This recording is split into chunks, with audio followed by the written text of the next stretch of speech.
So around दिन में like from 30 patients you can say 5 to 6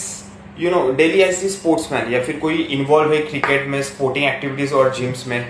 सो एक चीज़ मैंने नोटिस की है स्पोर्टिंग के दौरान इंजरीज नॉर्मल है पर मुझे आई मीन इरिटेशन तब होता है लाइक मैं अभी बेंच प्रेस कर रहा हूँ ओके फॉर एग्जांपल और मेरे शोल्डर में पेन आ रहा है 1 महीने से 2 महीने से 3 महीने से या फिर मैं डेडलिफ्ट कर रहा हूँ एंड मेरे स्पाइन में कुछ मुझे पता है इरिटेशन है फिर भी मैं मार रहा हूँ ओके कौन से सेंस है वो आपको पता. और फिर एक बार वो ऐसा हो जाता है कि आप डेडलिफ्ट के टाइम पे ही पेन आता था अभी आपके नॉर्मल एक्टिविटीज में भी आपको बैक में पेन आने लगा है वो टाइम पे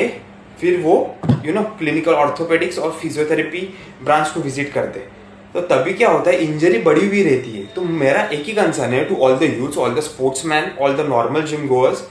अगर आपको पता है इश्यू हो रहा है कुछ आपके जॉइंट्स में आपको समझ में आ रहा है माइंड को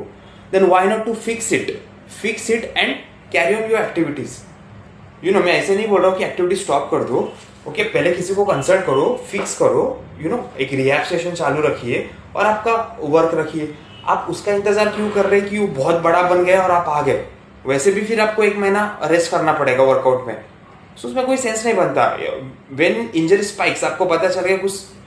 something is going wrong please visit a professional set it and continue your journey. Why to risk it.